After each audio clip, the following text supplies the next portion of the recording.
Start करते हैं आपका marginal costing and CVP analysis, cost volume profit analysis.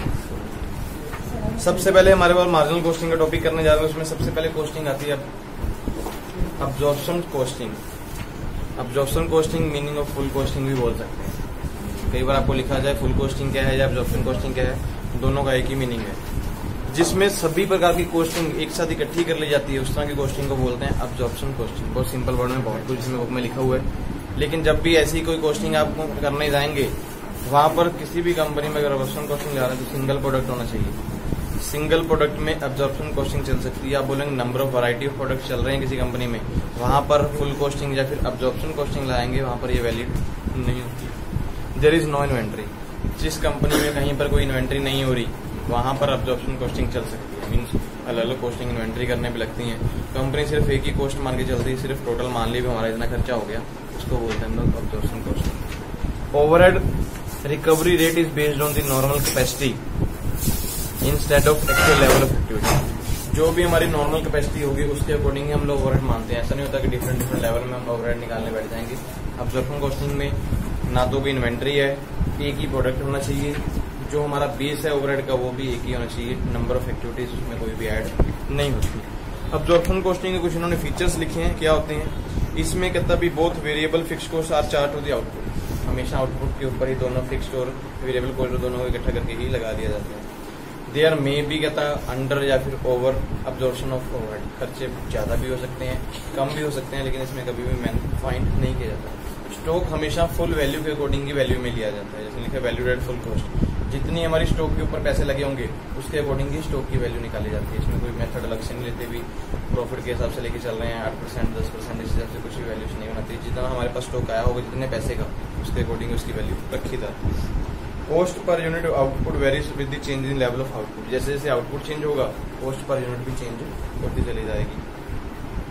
Profit is total sale less total cost of goods sold. जब भी profit निकालना है, जितनी भी आपकी सेल हुई है उसमें से जितनी भी आप गुड्स बेच दी, इन्होंने निकाला है, sorry, total sale less the total cost of goods sale. Goods को बेचने के ऊपर जितनी कॉस्ट में लगी, जैसे हम लोग पीछे निकालते हैं, यहाँ प्रॉफिट सेल की वैल्यू दी हुई है, ये खर्चे लग गए, दोनों का डिफरेंस लिया, वो प्रॉफिट सेम वही लेवल इसमें लेके चलते हैं अब्जॉर्प्शन कॉस्टिंग में प्रॉफिट निकालने के लिए।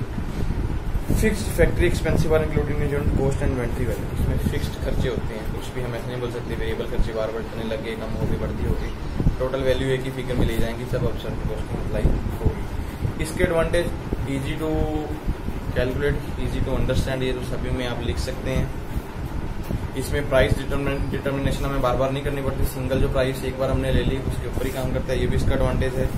इसका रिजल्ट आपने अगर सिर्फ कॉस्ट एंड रेवेन्यू के ऊपर करना हो तो बेनिफिट है, आपको कितनी कॉस्ट लगी और कितनी इनकम हुई तब कॉस्टिंग का बेनिफिट है। इस पर इन्होंने लिखा है कि स्टॉक हमेशा मोर रियलिस्टिक वैल्यू के ऊपर होता है। जितनी हमारे पास एक्चुअल में रियल वैल्यू है स्टॉक की, उसके ऊपर ही काम किया जाता है। आप लोग स्टॉक की वैल्यू को चेंज नहीं करते। मे बी सब कंपनियों में जब भी स्टॉक को देखते हैं, हर एक कंपनी में स्टॉक को अलग अलग तरीके से निकालते हैं। कुछ तो होता है भी फर्स्ट टाइम परचेज के अकॉर्डिंग लेते हैं, कुछ लोग लास्ट परचेज के अकॉर्डिंग लेते हैं, कुछ लोग जो एवरेज बेस पे लेके चलते हैं। लेकिन जब अब्जॉर्प्शन कॉस्टिंग की जाएगी, रियल वैल्यू जो बनती होगी स्टॉक की, उसके अकॉर्डिंग ही काम किया जाता है। प्रॉफिट जो है इजिली बेस पे मोर एक्यूरेट तरीके से निकाला जाता है। जितनी आपकी सेल हुई, जितने उसमें से खर्चे हुए माइनस कर देते हैं और प्रॉफिट निकाल के आपके सामने रख देते हैं। मैनेजर जो है फिक्स्ड और वेरिएबल चीजों के ही खर्चे निकालते हैं और उनको कुछ भी काम करने की जरूरत नहीं, सिर्फ उन्हीं का अकाउंट्स को मेंटेन करते हैं। इसमें आपने ग्रॉस प्रॉफिट निकालना हो, नेट प्रॉफिट निकालना हो, इजिली बेस पे आप निकाल सकते हैं अब्जॉर्प्शन कॉस्टिंग से। लिमिटेशन भी लिखा है इसमें, कहता अगर आपने कंपैरिजन करना हो एक्चुअल में कॉस्ट का बार बार, तो कंपैरिजन करना मुश्किल होगा, क्योंकि आप लोग टोटल कॉस्टिंग करके चलते हैं। जितना भी फिक्स लगा, जितना भी आपका वेरिएबल होगा, उन दोनों का टोटल करके आगे देके चलते हैं। लेकिन बार फिर दोबारा कंपैरिजन करना हो तो मुश्किल हो जाएगा, क्योंकि आपका कंपैरिजन करने वाला डाटा बचता नहीं। Not helpful in management. अगर सिंगल डिसीजन ले फिर तो काम चल सकता है एक प्रोडक्ट में। अगर नंबर ऑफ प्रोडक्ट आपके पास ज्यादा है तो मैनेजमेंट अगर सेम डिसीजन ले सब पे लेने जाएगी तो प्रॉब्लम क्रिएट कर सकते हैं। तो मैनेजमेंट के लिए कई बार ये हेल्पफुल भी नहीं होती। फिक्स कॉस्ट जो भी इसमें इंक्लूजन की जाती है वो जस्टिफाइड होगी, क्योंकि हम बोल नहीं सकते। आपने बता दी कंपनी में एक्चुअल में इतना खर्चा लगा, जस्टिफाइड तो होती नहीं। जितने आपके पास बिल आए या कुछ भी आपने वो अमाउंट चढ़ा दी, लेकिन उसमें कुछ भी आपने कैलकुलेशन कुछ भी नहीं करते, तो हम ऐसे बोल सकते हैं कि जस्टिफाइड वाली कॉस्ट नहीं होती है। Difficulty in cost control. जब इस तरह की कॉस्ट आप लेके चलेंगे तो आप कॉस्ट को कंट्रोल ही नहीं कर पाओगे, क्योंकि आप लोग लिखेंगे टोटल वैल्यू आ रही है, उसको ऐड करते चले जाओ, माइनस करने के बाद तो कभी भी नहीं सोच रही कहाँ पे इसको कम किया जा सकता है। हायर वैल्यूएशन ऑफ इन्वेंट्री, इसमें इन्वेंट्री जब करते हैं तो वैल्यू भी बहुत ज़्यादा लगती है, कॉस्ट भी बहुत ज़्यादा हो सकता है। ये था आपका अब्जॉर्प्शन कॉस्ट। इसमें नेक्स्ट हमारे पास आ रहा है मार्जिनल कॉस्ट। मार्जिनल कॉस्ट क्या होता है कि आपका change in the aggregate cost due to the change in the level of the volume of the production by one or more unit। मान लीजिए एक प्रोडक्ट को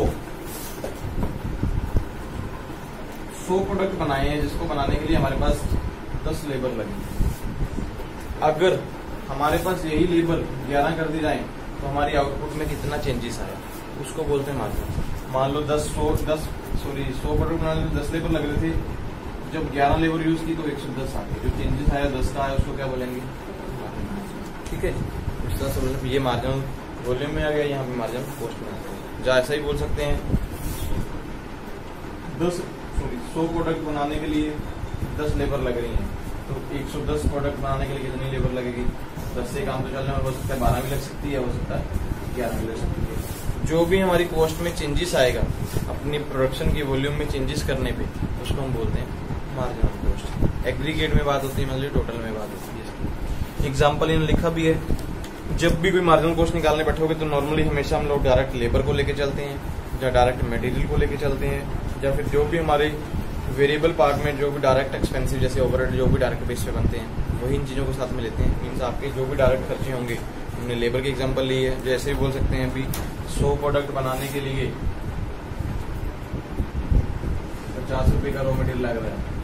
अगर हम लोग 110 प्रोडक्ट बनाएंगे तो 60 का मटेरियल, मतलब जो 10 का डिफरेंस आया वो भी, मतलब जब भी मार्जिनल कॉस्ट दिखानी है आपने लेबर के साथ दिखा सकते हैं, मटेरियल के साथ दिखा सकते हैं, या फिर डायरेक्ट एक्सपेंसिव के साथ ही दिखा सकते हैं। मार्जिनल कॉस्ट आपकी निकलती कैसे है, जितने भी आपके direct material, direct labour, direct आपका उसके बाद रॉ मटेरियल एक्सपेंसिव, प्लस जितने भी आपके वेरिएबल एक्सपेंसिव होंगे, सभी को इकट्ठा कर लोगे तो आपके पास मार्जिनल कॉस्ट आपकी निकल के आ जाएगी।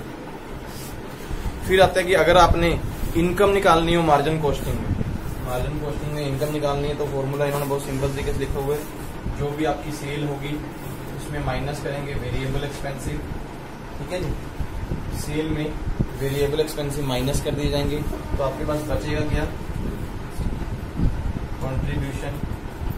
कंट्रीब्यूशन में फिक्स कॉस्ट को माइनस करेंगे तो आपके पास क्या निकल आएगा, इसका फॉर्मूला। मान लीजिए सेल जो है 1000 रुपए की है, वेरिएबल एक्सपेंसिव हमारे पास आ गई 600, तो कंट्रीब्यूशन हमारा 400। फिक्स कॉस्ट कंपनी में जो भी होगी वो तो लगनी है, तो प्रॉफिट हमारा रह जाएगा।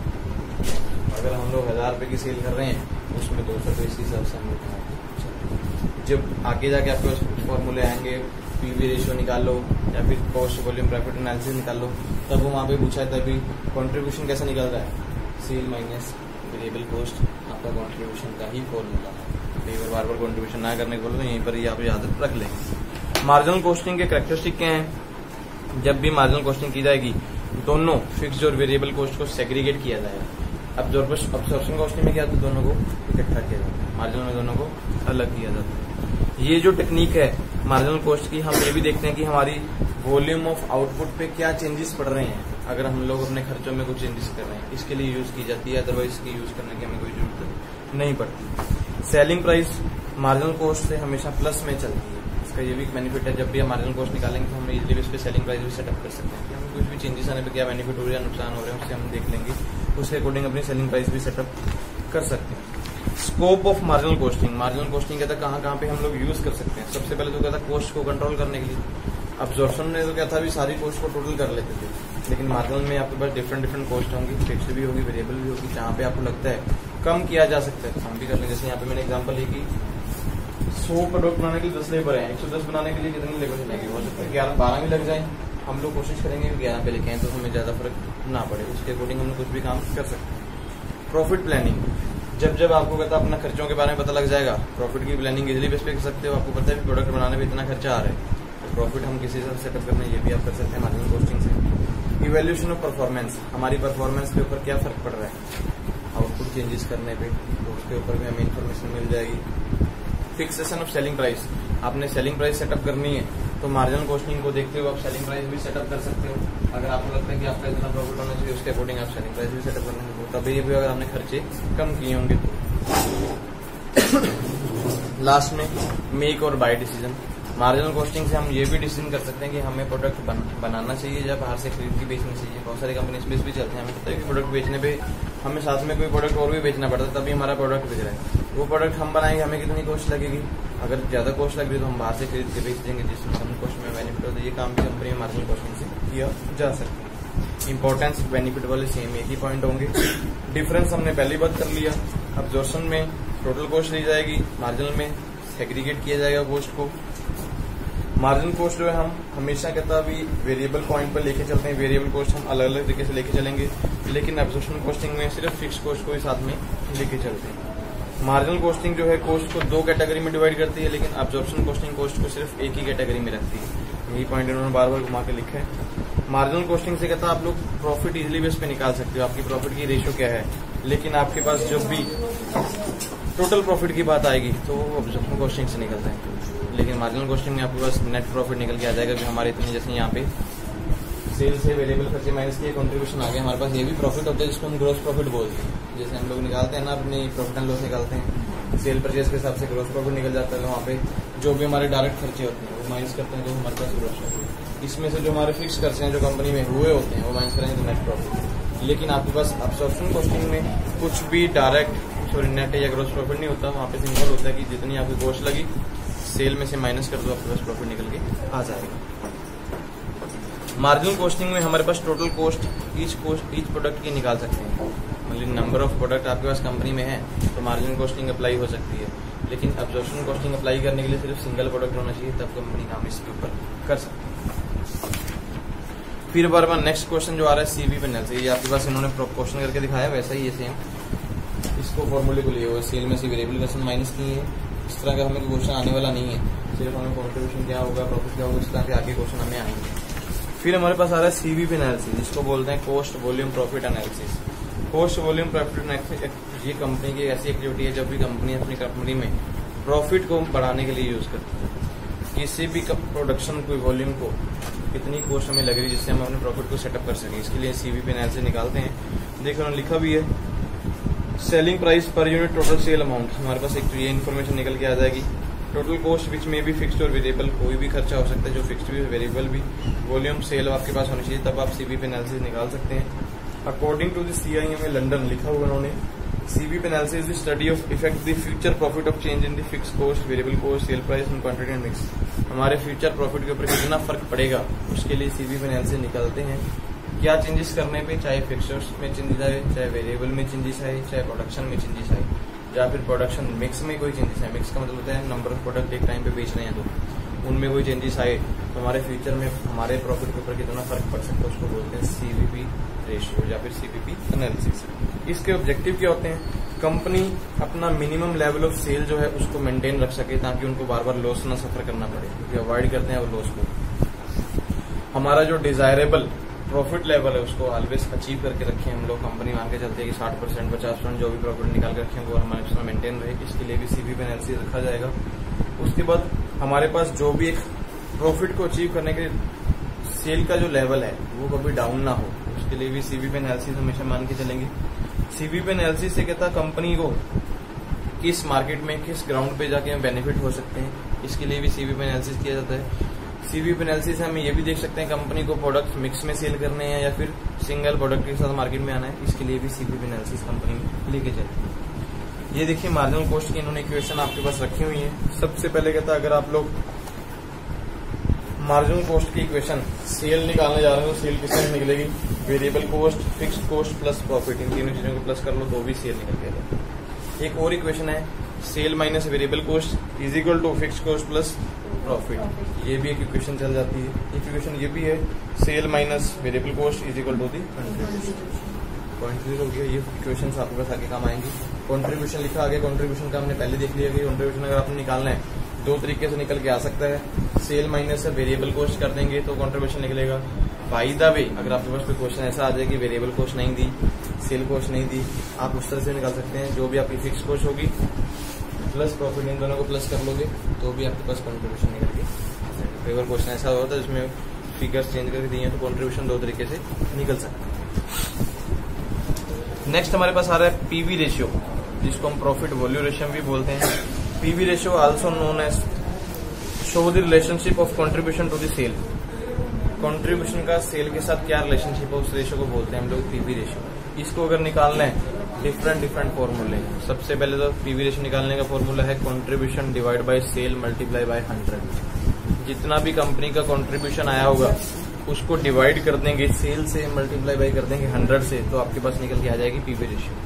अगर ये फॉर्मूला आपको लगता है भी क्वेश्चंस जो हमें दिया गया है कैलकुलेशन करने के लिए उसमें ये फिगर्स हमारे पास है ही नहीं, कंट्रीब्यूशन ही नहीं दिया हो, तो कंट्रीब्यूशन आपको निकालना आना चाहिए भी sale minus variable cost, otherwise fix cost plus profit, तो कंट्रीब्यूशन ऐसे भी निकाला जाए। कुछ ना कुछ कंडीशंस हमें दी हों। पीवी रेशियो का अलग पर यूनिट से निकालनी है तो contribution per unit divide by sale per unit multiply by 100। इसके अलावा पीवी रेशियो और तरीके से भी निकल सकते हैं, जैसे मैंने ऊपर बता दिया आपको भी कंट्रीब्यूशन हमारे पास नहीं है, फिक्स कॉस्ट प्लस प्रॉफिट कर लेंगे तो भी चल जाएगा, सेल माइनस वेरिएबल कॉस्ट कर लेंगे, डिवाइड बाय सेल कर लेंगे तो भी चल जाएगा। इस तरह से आपका क्वेश्चन भी सॉल्व हो सकता है पीवी रेशियो का। पीवी रेशियो का यूजेस कहाँ पे होते हैं? Find the variable cost of any volume sale. पूरी सेल में हमारे पास वेरिएबल कॉस्ट कितनी है इसके लिए चेक करने के लिए। कंपनी का एक जो गिवन प्रॉफिट है उसका अचीव प्रॉफिट को लेवल पर अचीव करने के लिए कितनी सेल की जरूरत है, इसके लिए भी पीवी रेशियो को यूज करते हैं। सेलिंग प्राइस को सेटअप करने के लिए भी पीवी रेशियो यूज कर सकते हैं। ब्रेक इवन पॉइंट या फिर मार्जिन ऑफ सेफ्टी, जिस लेवल पे कंपनी को लगता है नो प्रॉफिट और नो लॉस, उस लेवल को भी चेक करने के लिए पीवी रेशियो की जरूरत है। कंपनी को लगता है कि हमारे पास रेशियो जो है कम से कम हमें 50 पीस सेल करेंगे तो हम नो प्रॉफिट नो लॉस पे आते हैं, तो इसके लिए भी पीवी रेशियो यूज कर लेते हैं। इसको बोलते हैं ब्रेक इवन पॉइंट, जिस पॉइंट पे कंपनी में कोई लॉस नहीं होता, कोई प्रॉफिट नहीं होता, अगर उससे ऊपर जाएंगे तो प्रॉफिट, उससे नीचे जाएंगे तो लॉस। उसके बाद find the volume sale required to maintaining the present level of profit, जो हमारा आज के लेवल का प्रॉफिट है उसको मेंटेन करने के लिए कितनी सेल की जरूरत है, इसके लिए भी पीवी रेशियो यूज करते हैं। Compute the profit when the margin of safety is given, profit निकालने के लिए जब मार्जिन ऑफ सेफ्टी आपके पास दिया हुआ है इसके लिए भी आप लोग पीवी रेशियो निकालते हैं। फिर हमारे पास नेक्स्ट 2 नंबर का और क्वेश्चन है। ये सारे जो क्वेश्चन आपके पास 2-2 नंबर के हैं। मे भी अगर प्रैक्टिकल करने के लिए बोल दिया जाएगा 3-4 चीजें इकट्ठी निकालने को बोलेंगे वो 10 नंबर में ले लें। छोटा सा ही टॉपिक आपके पास है break even analysis, BEP point भी बोलते हैं, बीपी पॉइंट नहीं बोलेंगे, बीईपी पॉइंट मतलब break even point, the point where is company has no profit और नो लॉस। यहाँ पे कंपनी को नो प्रॉफिट और नो लॉस होगा उसको बोलते हैं ब्रेक इवन पॉइंट। अगर इसको आपने कैलकुलेट करना है fix cost multiply by sale divide by the contribution, company की जितनी भी फिक्स्ड कॉस्ट होगी उसको मल्टीप्लाई कर देंगे सेल से, डिवाइड कर देंगे कंट्रीब्यूशन से, आपके पास निकल के आता है। जो सिंपल फॉर्मूला ऐसे ही बोल सकते हैं fix cost divide by PV ratio. आपको पीवी रेशियो निकालनी आनी चाहिए पहले तो, अगर नहीं पीवी रेशियो निकालनी है तो ये फॉर्मूला भी चल सकता है हमारे पास। पीवी रेशियो हमने पीछे निकालनी सीखी है। पीवी रेशियो कैसे निकलती है? Contribution divide by sale multiply by 100। तो आपको फॉर्मूले अकॉर्डिंग हमें वो फॉर्मूले अगर याद होंगे तो काम इजीली इस पे चलता चला जाएगा। उसके बाद है margin of safety. Margin of safety भी एक हमारा एक स्पेशल पॉइंट है। इसको क्या बोलते हैं? Show the difference between actual sale minus the sale at the break even point. Margin of safety बोलते हैं जितनी कंपनी की सेल हुई है, जो ब्रेक इवन पॉइंट वाली सेल थी, दोनों का डिफरेंस बोला जाता है। ये हमारा मार्जिन ऑफ सेफ्टी। मान लीजिए एक्चुअल सेल 100 की हुई, ब्रेक इवन पॉइंट की सेल थी 80 की, तो 20 का जो डिफरेंस, 20 जो पॉइंट हमारे पास आंसर आएगा उसको बोलते हैं मार्जिन ऑफ सेफ्टी। जितना हमने 20% प्रॉफिट कमाया है। मार्जिन ऑफ सेफ्टी आपने निकालना है, सेम उन्होंने लिखा हुआ है, टोटल सेल से ब्रेक इवन पॉइंट को माइनस कर दीजिए, अदरवाइज प्रॉफिट से पीवी रेशियो को डिवाइड कर दीजिए। उसके अलावा भी लिखा हुआ है प्रॉफिट को कंट्रीब्यूशन से डिवाइड कर दीजिए। इस तरह से आपका क्वेश्चन सॉल्व हो सकता है। ये जो मार्जिन ऑफ सेफ्टी कहाँ पे यूज होगा? कंपनी अपना प्रोडक्शन को बढ़ाने के लिए, सेलिंग प्राइस को सेटअप करने के लिए, सभी में ऐसा ही पॉइंट लिखे हुए हैं। चाहे सीवी रेशियो में चली जाइए, पीवी रेशियो में, सीवीपी एनालिसिस में, ब्रेक इवन पॉइंट में, ये सब चीजें अगर कंपनी कैलकुलेट करती हैं उसके पीछे उनका एक ही मकसद होता है सेल को बढ़ाना, कॉस्ट पर इनको कम करना, सेलिंग प्राइस को सेटअप करना, प्रोडक्शन का एक लेवल सेटअप करना जिसपे हमें प्रॉफिट बना रहे। उस लेवल को अचीव करने के लिए सब में ये एडवांटेज आप लिख सकते हैं। कंपनी प्रोडक्शन मिक्स में काम करे या फिर सिंगल प्रोडक्ट में काम करे, इसके लिए भी ये सारी चीजों को कैलकुलेशन किया जाता है। हमारे पास एक न्यूमेरिकल क्वेश्चन उन्होंने करके दिखाए हुए हैं। सबसे पहले कहता भी कंट्रीब्यूशन निकालिए। आप लोग कंट्रीब्यूशन मार्जिन निकालने जाएंगे तो कैसे? क्वेश्चन दिया है L&T manufacturing device allow user to take closer increasing from a ship user price of device is 100। कोई L&T कंपनी मैन्युफैक्चरिंग कोई कंपनी है, वो डिवाइस मैन्युफैक्चर करती है, उसकी जो usual price for device, usual price mean जो उनको लगता है भी हाँ उनकी कीमत जो है 100 रुपये है एक डिवाइस को बनाने के लिए, जिसमें वेरिएबल कॉस्ट जो है 70 रुपये है। Receive a proposal from a company now new फॉरलन to sell 20,000 units at the price of 85। तो उनको एक प्रपोजल आया भी, उन्होंने 20,000 यूनिट्स जो बनाकर बेचने हैं जिसकी कीमत जो है 85 के हिसाब से रखी जाएगी। कंपनी ने डिसाइड किया भी अगर उनके पास सबसे पहले तो कंट्रीब्यूशन का जो मार्जिन है वो कैसे निकलेगा, 85 के उन्होंने स्टार्ट किया, 85 में बेचेंगे। उनकी जो वेरिएबल कॉस्ट कंपनी को लग रही है वो कितने की है, तो 15 रुपये तो उनको पता लगी गया भी हमारा कंट्रीब्यूशन मार्जिन। सबसे पहले तो ₹15 को मल्टीप्लाई कर रहे हैं 20,000 से, तो टोटल जो उनके पास कंट्रीब्यूशन मार्जिन टोटल वैल्यू में आ जाएगा वो आ गया 3 लाख रुपए। सेल उनकी कितने की है, 20,000 मल्टीप्लाई 85 करते हैं वो आ गई 1,70,000। वेरिएबल का है 17 लाख हो गए, 20,000 को 85 से मल्टीप्लाई कर रहे हैं। वेरिएबल कॉस्ट हमारे पास टोटल की देखेंगे, 20,000 प्रोडक्ट बना रहे हैं, 85 से 70 से मल्टीप्लाई करेंगे क्योंकि वेरिएबल कॉस्ट पर यूनिट की है, तो टोटल जो हमारे पास 14 लाख। तो कंट्रीब्यूशन मार्जिन हमारे पास कितने का निकल के आगे 3 लाख। 2 तरीके से उन्होंने क्वेश्चन को सॉल्व करके अपने पास दिखा दिया। पीवी रेशियो निकालने का बोला, सेल्स और मार्जिनल कॉस्ट दिया हुआ है। पीवी रेशियो जब भी निकाल पहले तो पीवी रेशियो का फॉर्मूला बताना चाहिए। किस बंदे को पीवी रेशियो का फॉर्मूला पता है, पीछे अगर हमने किए हैं तो वो फॉर्मूला हमें वैसे याद होगा तो हम सामने fix cost divide by contribution multiply by 100, ये पीवी रेशियो का फॉर्मूला है। अभी हमारे पास एक तो सेल मिल गया, एक मार्जिनल कॉस्ट मिल गया। सेल से मार्जिनल कॉस्ट या फिर वेरिएबल कॉस्ट माइनस करेंगे तो क्या निकलता है, कंट्रीब्यूशन निकलता है, सेम निकलेगा। 50,000 में से 20,000 माइनस करोगे तो 30,000 हमारे पास कंट्रीब्यूशन आ गया।